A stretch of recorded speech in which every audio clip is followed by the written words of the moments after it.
Dear students, I welcome you all to this video lesson on the e-learning series for class 12th. Today we will be discussing the chapter data structure. This is the last chapter in unit number 1 and we will be discussing stack and queue as a part of structure, and those two will be implemented using list. So in this video lesson we will be discussing about the data structure, introduction to it, and the different data structures that are available. Then we will focus on the operations that are possible on data structures. Then we will see what are linear lists.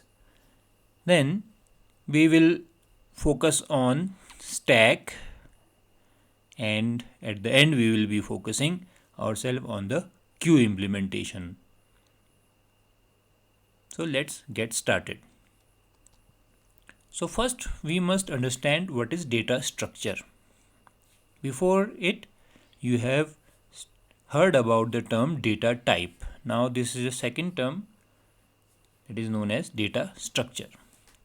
So the computer system is used essentially as data manipulation system, where data are very important thing for it. Data are very important for a computer system.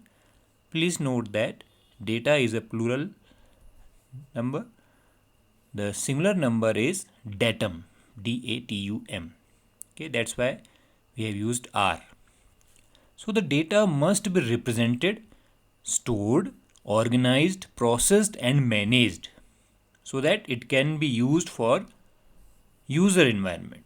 So the thing that is associated with the data are its representation, its storage, its organization, its processing and its management.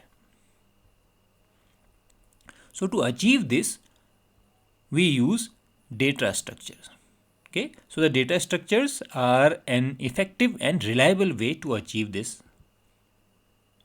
So the data structure is a named group of data of different data types which is stored in a specific way and can be processed as a single unit. Please try to understand this definition. A data structure is a named group of data. So it is a group of data that can have different data types in it and that will be referenced with a single name. And it has a specific way of storing, and it is also processed as a single unit. Okay. Now to differentiate it with data type, what is data type?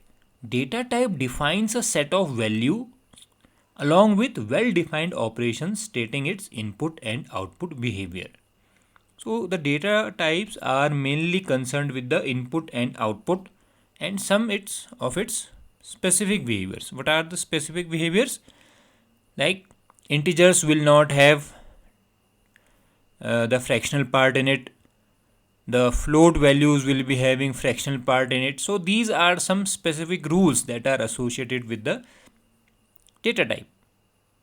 Okay. Whereas on the other hand, data structure is a physical implementation that clearly defines a way of storing, accessing, manipulating data stored in a data structure. The data stored in a data structure has a specific work pattern.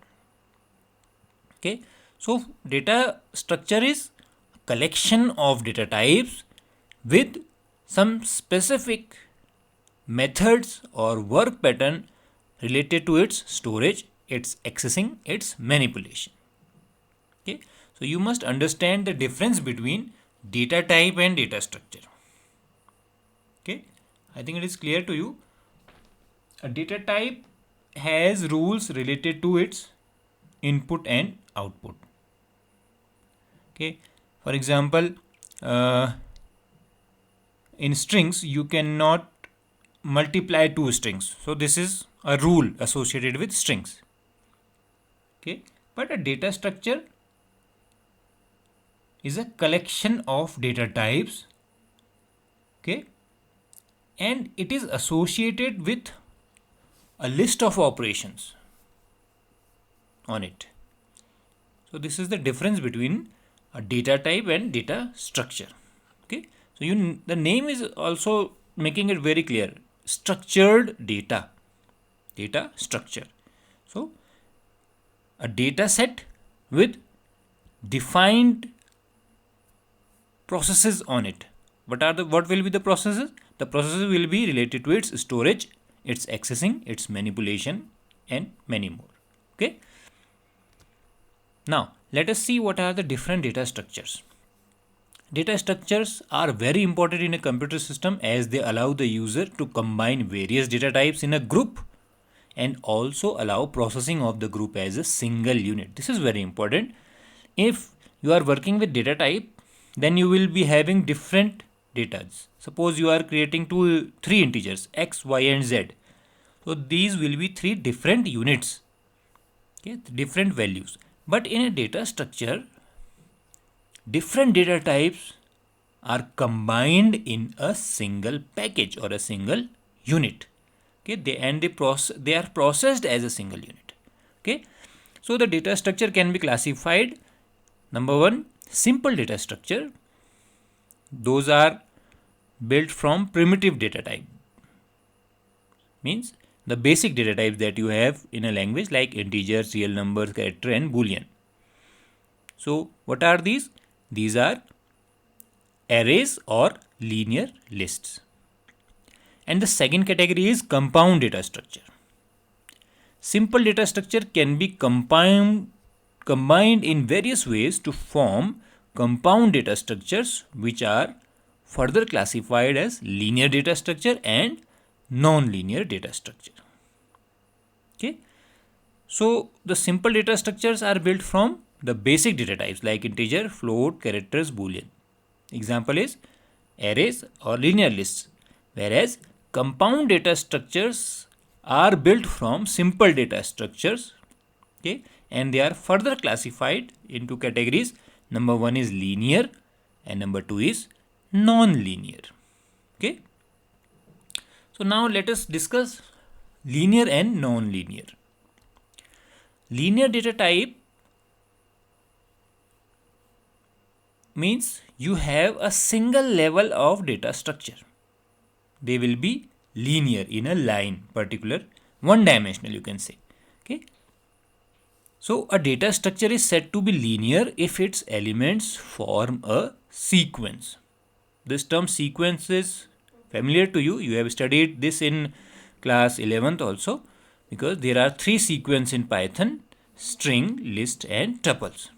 Okay, so sequence, if the data structure is forming a sequence, it is called linear, one after another. So what are the examples of linear data structure? Number one is stack, number two is queue, number three is linked list. Okay, so in your course there are only two, stack and queue, that we will be discussing in detail.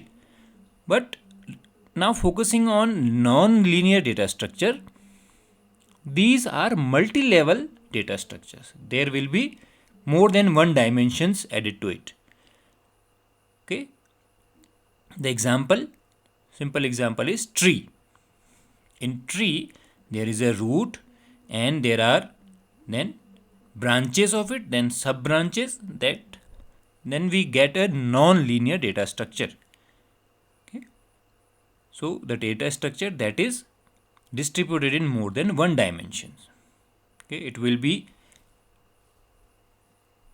having its elements arranged in vertical as well as horizontal direction.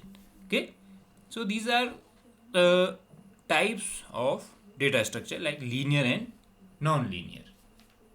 Graph is also an example of non-linear data structure. I think it is very clear. Great. Let's move forward. Now we will be focusing ourselves on operations that are possible on data structures. So the basic operations that are performed on data structures are insertion. What is insertion? You know, addition of a new data element, that will be called insertion.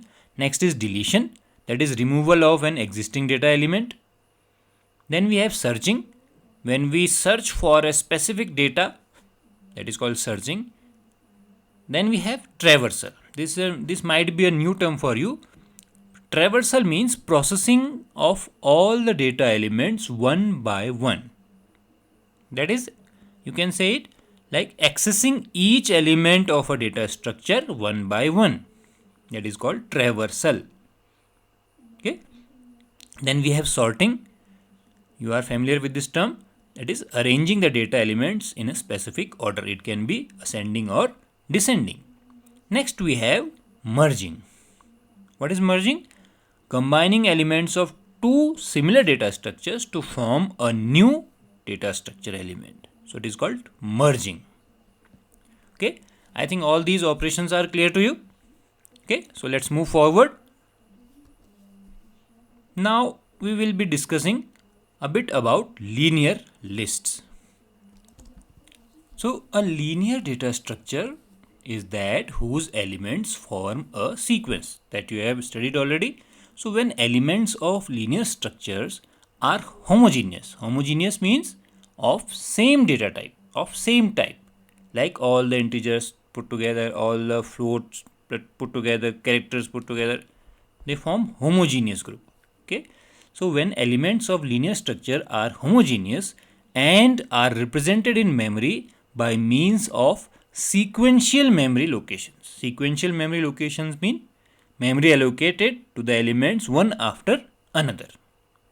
So these linear structures are called arrays. Okay, so this term array is very much used in the languages like C and C++. Okay, so an array stores a list of finite number of homogeneous data elements. So these are the two restrictions on it. It should be having finite number of elements and those elements should be homogeneous, means of same data type. So the number of elements in that array is called the length or size of that array. Okay, so in an array, if you are given with the upper bound and the lower bound of the list, then you can calculate the size using the formula size is equal to upper bound minus lower bound plus 1. So this is the formula to calculate the number of elements in a linear list. Okay, it is very simple formula, upper bound minus lower bound plus 1. So it will give you the number of elements in the list. Okay.